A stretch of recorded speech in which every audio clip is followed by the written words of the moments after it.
Hi friends, எல்லாருக்கும் வணக்கம். எல்லோரும் எப்படி இருக்கீங்க? நல்லா இருக்கீங்களா? Welcome to Sakthi Saravana YouTube channel. இன்றைக்கி வீடியோவில் ஆன்மீக தகவலில் இப்போ நம்ம பெருமாள் கோயிலுக்கு போகிறோம் அப்படின்னா துளசியை பிரசாதமாக கொடுப்பாங்க. அப்படி அந்த துளசியை பிரசாதமாக கொடுக்கும்போது நம்ம அதை கோயிலே சாப்பிட்லாமா, அப்படி சாப்பிட்டா என்ன நடக்கும் அப்படிங்கிறத பற்றி இந்த வீடியோவில் தெளிவாக பார்க்கலாம் வாங்க. இப்போ தான் ஃபஸ்ட் டைம் என்னோடய வீடியோஸ்லாம் நீங்கள் பார்க்குறீங்க அப்படின்னா ப்ளீஸ் சேனலுக்கு சப்ஸ்கிரைப் பண்ணி சப்போர்ட் பண்ணுங்கள். உங்களுடைய ஒவ்வொரு சப்போர்ட்டும் எனக்கு மிகப்பெரிய ஒரு மோட்டிவேட்டாக இருக்குங்க. துளசி இலை புனிதமானது அப்படின்றதோட அனைத்து விதமான நோய்களையும் நீக்கக்கூடிய தன்மை கொண்டது. தினமும் கொஞ்சம் துளசி இலையை சாப்பிட்டுட்டே வந்தோம் அப்படின்னா உடலில் இருக்கிற நோய் எதிர்ப்பு சக்தி அதிகரிக்கும். இது நம்ம எல்லாருக்குமே தெரிஞ்ச விஷயந்தாங்க. துளசியை அப்படியே சாப்பிட்டாலும் சரி, துளசி இலைகளை போட்டு வச்சு அந்த தண்ணீரை குடிக்கிறதா இருந்தாலும் சரி, உடலுக்கு பலவிதமான நன்மைகள் ஏற்படும். இன்றைக்கி துளசி பல வகைகளும் பயன்படுத்தப்பட்டு வருதுங்க. ஆன்மீகத்தை பொறுத்தவரை துளசி இல்லாமல் விஷ்ணு பூஜை முழுமை பெறாது. பெருமாளுக்கும் சரி, அனுமான், மகாலட்சுமி ஆகிய தெய்வங்களுக்கு துளசியால் அர்ச்சனை செய்து துளசி மாலை அணிவித்து பூஜை செய்வது ரொம்ப ரொம்ப சிறப்பு.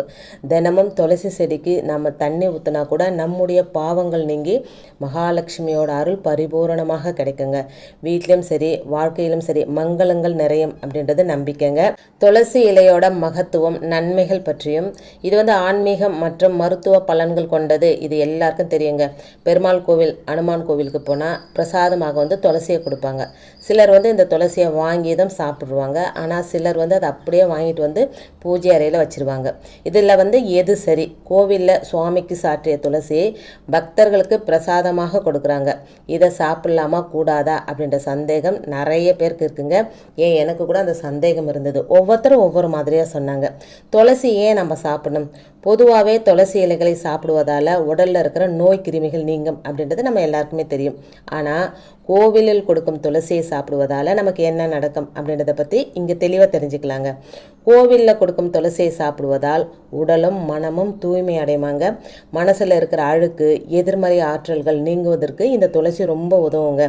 தொடர்ந்து துளசி இலைகளை சாப்பிட்டு வந்தோம் அப்படின்னா ஆன்மீக பலம் அதிகரித்து நம்முடைய உள் உணர்வுகள் தெய்வத்துடன் தொடர்பை ஏற்படுத்துமாங்க.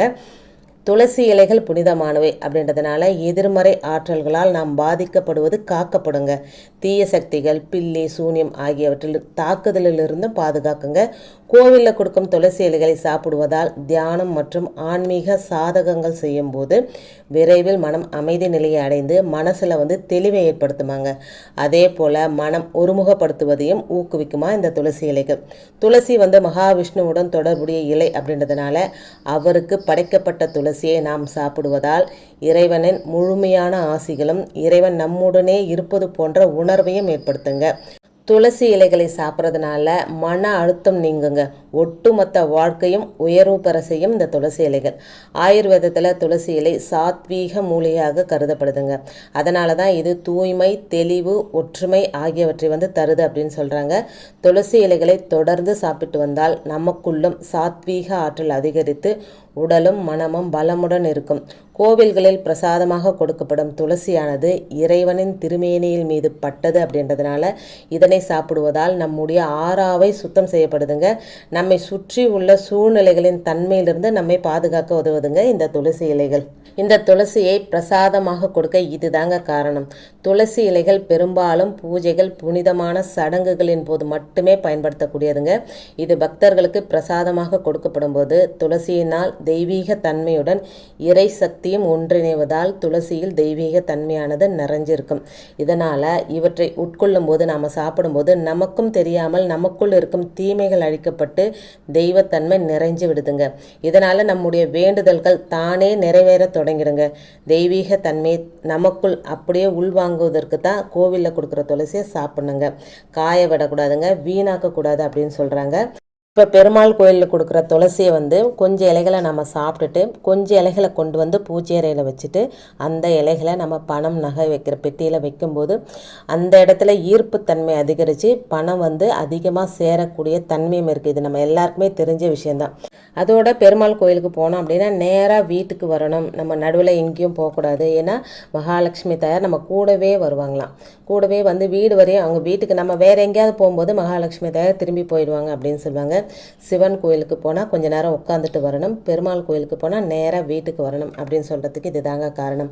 இந்த துளசி இலைகள் வந்து நம்ம நெய்வேத்தியமாக டெய்லி விளக்கேற்றுறோம், டெய்லி நம்மளால் நெய்வேத்தியம் வைக்க முடியாத சூழ்நிலையில் கூட ஒரே ஒரு துளசி இலையை அந்த பஞ்ச பாத்திரத்தில் போட்டு வச்சாலே நம்ம நெய்வேத்தியம் வச்சா என்ன பலன் கிடைக்குமோ அதே பலன் நமக்கு பரிபூரணமாக கிடைக்குங்க. நம்மளுக்கு வந்து டைம் இருக்காது ஒரு சில டைமில், அதனால் ஒரு துளசி இலையை போட்டு ஒரு தீபம் ஏற்றி கையெடுத்து கும்பிட்டாலே நம்ம கூடுமான வரைக்கும் எல்லார் வீட்லையுமே வந்து துளசி செடியாவது வளர்க்குறதுக்கு நம்ம வந்து முயற்சி செய்யணுங்க. இப்போ நம்ம அப்பார்ட்மெண்ட்டில் இருக்கிறோம் அப்படின்னா கூட ஒரு சின்ன தொட்டியில் துளசி செடியை வச்சு தினமுமே அந்த துளசி செடிக்கு நம்ம கையால் தண்ணி ஊற்றிட்டே வரும்போது நம்மளுடைய கர்ம வினைகள் நீங்கும் அப்படின்னு சொல்லப்படுதுங்க.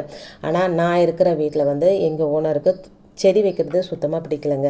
செடியே வைக்கக்கூடாதுன்னு ரொம்ப ஸ்ட்ரிக்டாக சொல்லிட்டதுனால நான் கீழே தாங்க துளசி செடி வச்சுருக்கேன். ஒவ்வொரு தரமும் நான் வந்து 3வது மாடியில் இருக்கேன். ஒவ்வொரு தரம் இறங்கி போய் என்னால் டெய்லியுமே தண்ணி ஊற்ற முடியல. அதுவும் காலையில் டைமில் தண்ணி ஊற்றும் போது ரொம்ப விசேஷங்க. ஏன்னா ஏறு பொழுதில் எது செஞ்சாலும் அது நமக்கு ஏற்றமாகவே இருக்கும் அப்படின்னு சொல்லப்படுதுங்க.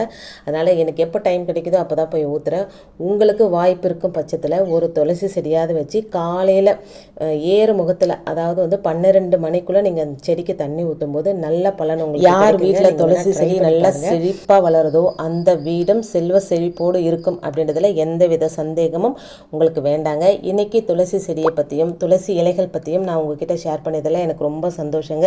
இன்னைக்கு வீடியோவில் நான் சொன்ன விஷயங்கள் உங்களுக்கு பிடிச்சிருந்தது அப்படின்னா ப்ளீஸ் சேனலுக்கு சப்ஸ்கிரைப் பண்ணி சப்போர்ட் பண்ணுங்கள். இந்த வீடியோவை உங்கள் ஃப்ரெண்ட்ஸ் அண்ட் ஃபேமிலிக்கும் ஷேர் பண்ணி விடுங்க, அவங்களும் பயனடையட்டும். இன்னொரு எளிமையான ஆன்மீக தகவலோடு உங்களை சந்திக்கிறேன். அது வரைக்கும் நன்றியும் வணக்கமும். Take care and bye friends.